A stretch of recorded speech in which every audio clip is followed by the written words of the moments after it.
everybody! So the Princess Diaries, as promised, is finally here. This video is everything to do with the Princess of Wales and what she's been up to over the course, I suppose, over the last 2 weeks. I've got about 4 stories for you. This video was meant to come to you on Saturday, and technically it is Saturday because I am filming, but it's just so late in the afternoon. There's no way that I would get all of the editing done and getting it out to you because my day got off to a very rocky start.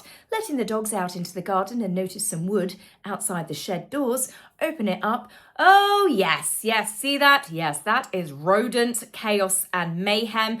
I cannot tell you what else we found in our shed. So we just moved from a town life to a country life, and it comes with adjustments and learning curves. One is, do not leave bags of dog food in a shed because it will attract rodents. So we had to rip the shed out today, but I have got a surprise for you at the end of the video. I managed to find a box of photographs and I've got some childhood ones which I will share right at the very end. So anyway, that's enough about me, enough about chaos and Roland the rat.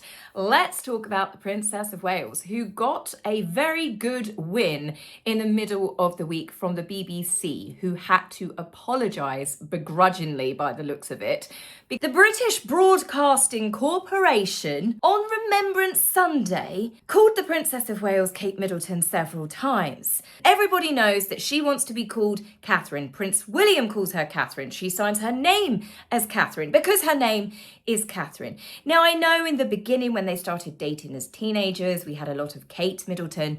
She's been married now for 14 years. It is deliberately disrespectful at this point to continue to not use her titles. They did it when she was the Duchess of Cambridge. They still called her Kate Middleton, and they are choosing to do exactly the same with her Princess of Wales titles, which really, really irritates me. They don't do it to any other woman in that royal family, and I think it shows an air of snobbery. Are they going to call her Kate Middleton when she is Queen of the United Kingdom and the Commonwealth realms? Whether she be called Queen Catherine, much like we have Queen Camilla, because she will be Prince William's consort, but they need to stop this. They always use the excuse it's to do with the algorithms. We'll change the algorithms. Most people know her now as Catherine and Princess of Wales and Princess Kate. Princess Kate I can even handle because people have called her Kate for a number of years. Princess Kate still shows a modicum of respect because it is still using her title. But the fact that this, as I said, is the British Broadcasting Association, who everybody in the UK has to pay for a mandatory TV license, and they do that sort of biased reporting. I mean, I really do hope, I don't know if you guys are aware of this, but Donald Trump had a speech doctored and he is threatening to sue the BBC for billions. I hope he genuinely does it because I think that the BBC should be defunded. I think that they should get rid of the TV licensing, and I think that the BBC should still exist, but it needs to be broken down and rebuilt because they have completely lost who they are.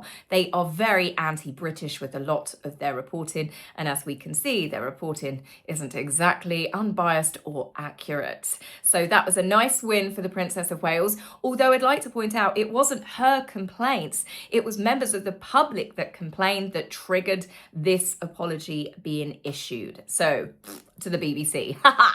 Now, on a lighter and I would say a warmer note, but at the moment it's really, really cold. I managed to find my box of jumpers, which I'm very, very grateful for today. But Catherine had released her autumn seasonal video that she's doing. She's doing a season, obviously, well, yeah, 4 seasons. What am I trying to say there? You get what I'm saying. So we've had spring, summer, and now we've had the autumn video released. Each season we see beautiful images of the countryside. The cinematography is captured by the very talented Will War again, and it shows the landscapes as they go through each change. And not only are these videos visually stunning, they are really calming. Listening to Catherine's lovely voice, I think that she should even do a charity supported audio book. She's got one of those tones that just makes you feel really, really relaxed. Now, alongside Catherine promoting nature in each video, we also have a subtle mental health message. Spring was about renewal and resilience. It was about rebirth and new beginnings, optimism and hopeful change. In the summer video, which started off with my favourite little bug in the entire world, this message was about spending time with friends and family, enjoying the weather, embracing the joy that long days and warm weather brings. And then this brings us round to autumn. This was about letting go of things that we no longer need, like how the trees shed their leaves. We can find clarity in what matters most, and there's beauty to be found in change and letting things go. This video was especially lovely because the princess had invited some rather special guests.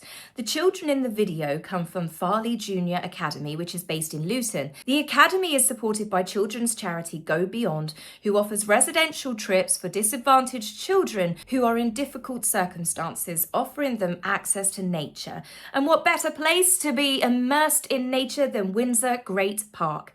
The activity day was arranged by the Princess of Wales and the charity and saw the children enjoying a camping-style cookout, which was organised and supervised by River Cottage star head chef Gil Mellor. The children had some food, swapped stories by the campfire, and then continued on to having adventures and activities in the park. I love that Catherine included the children in this wonderful video, and how lovely that we have these charities in existence that are doing things like that, helping children who may not have easy access to the great outdoors. Catherine's message, as I said, was all about moving forward, moving on. We can only hope that that message wafts on over to Montecito, but they shall not be named in this video. Let's get on to the next Catherine story. On the 19th of November, Catherine attended the Future Workforce Summit, which was hosted by the Royal Foundation's Business Task Force for Early Childhood. The task force was created in 2023, and its mission is to encourage businesses to invest in early childhood development to improve society. The event saw some 80 business leaders from huge organisations such as Iceland and Aviva, IKEA and NatWest, all in attendance. The idea is to create a culture inside and outside of work that helps support parents with greater resources. Catherine looked her gorgeous, stylish self in a light grey suit by Roland Mouret and her beautiful blouse we had seen before from when she attended the Rugby World Cup. Catherine gave a lovely speech about the importance of love shaping our hearts, and this has to come with the right environment for it to be nurtured, including a workplace. That parents need support from their employers. Catherine said, having profitability and having a positive impact in the workforce, these two are not and should not be incompatible. I honestly can't imagine how hard it must be now in society where very, very few people are lucky enough where they can have a stay-at-home parent. Those times have sadly gone unless you've got money or you're in a particular situation. But the average young family, that you find that both parents have to go to work. But it's the stress of what happens when a child is sick, or perhaps a child is going through difficulty at school, and the stress that it puts on them trying to find childcare at last minute, or they have to work from home whilst going through flu themselves because a child, well, let's be honest, they're like a germ magnet. And I love the fact that Catherine here is using her position not just to talk about children and the importance of childcare. This is also using her platform to talk to owners, CEOs of companies, saying if you want a positive work environment, you need to make it better for parents when they do have difficulties like that. And I just think those two aren't just a power couple when it comes to royalty. They're a power couple for forces for change. The other two might talk about it, but let's be honest, we never actually see anything. Whereas Catherine and William, we continue to see change, we continue to see progress, we continue to see their projects actually have impact and become successful. And this is why Catherine is very deserving of her title of Princess of the United Kingdom, the Princess of Wales. And I'm really glad that the BBC got told off. And I like to think that more news organisations are actually going to start having, as I said, a little bit of respect, to start treating her as the future queen in waiting that she is. And I tell you what, her appearance at the Royal Variety Show, and she looked more regal than people that were born into royalty. She looked absolutely breathtaking. As my American friends would say, she looked $1,000,000. The stunning green velvet dress perfectly complemented Prince William's black velvet jacket, and they stole the show before it had even begun. Catherine had missed last year's performance because she was undergoing cancer treatment, so it was so wonderful to see the princess looking so happy, so healthy, and let's be honest, drop dead gorgeous. The hair, the bag, the matching velvet shoes, absolute green festive goddess perfection. And she wasn't the only belle of the ball, as it were, either, because she was greeted inside the Royal Albert Hall by two very pretty young ladies, twins Amelia and Olivia, who presented the princess with flowers. And their faces, oh, they were absolutely adorable. Such beautiful big smiles. This is definitely a memory that they will treasure forever. And I'm sure their parents will be excited to have these photographs around the house. It's not every day that you get to meet a real prince and princess. And those little girls' faces honestly made me light up and smile with them.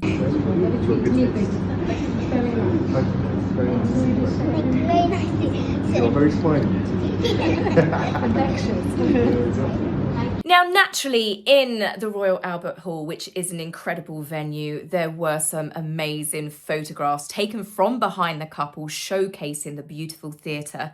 The couple received a standing ovation when they arrived, announced by trumpets and cheers, and also a wonderful, very British 3 cheers and a hip hip hooray at the end of the performances. The couple, of course, took it in their stride. After the show, Catherine and William then went to meet some of the performers, and one in particular would have made Princes George and Louis and Princess Charlotte rather jealous. Well, who am I kidding? I think this actually made me a little bit jealous as well.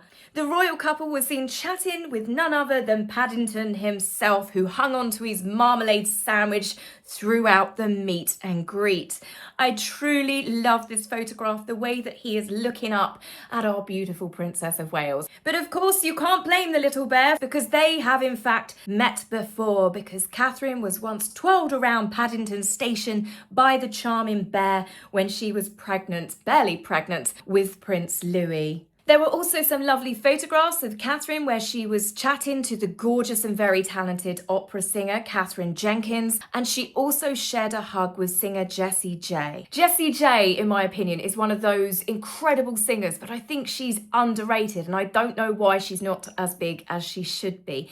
But the reason why the women were hugging is, sadly, Jessie has been through her own cancer battle. She found out, I think it was April this year, that she had breast cancer, but luckily, due to early detection and an operation, she found out that it hadn't thankfully spread. But Jessie was talking to the Prince and Princess of Wales and said that, you know, she's obviously still performing, but she has had a wake-up call, she's taken a back seat, and she's also said in interviews that she has realised that you need to slow down in life, and she's prioritising spending time with those that matter most to her. As I said, Jessie J is an incredible singer. I can't wait to see her performance. I can't wait to see Catherine Jenkins and all of the other people. We've just got to wait a little bit longer because this is always pre-filmed to then be released in the run-up to Christmas, and I can't wait for it.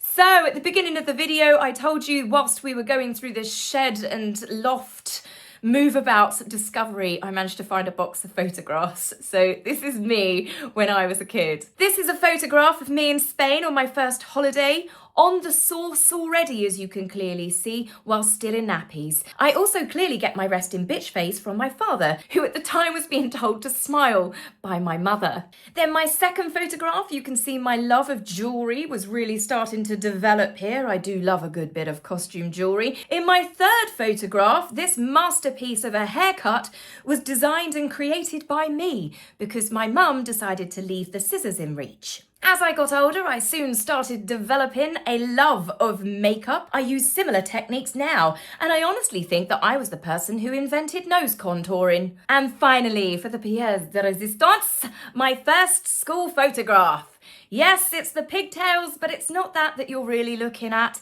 It's the fringe.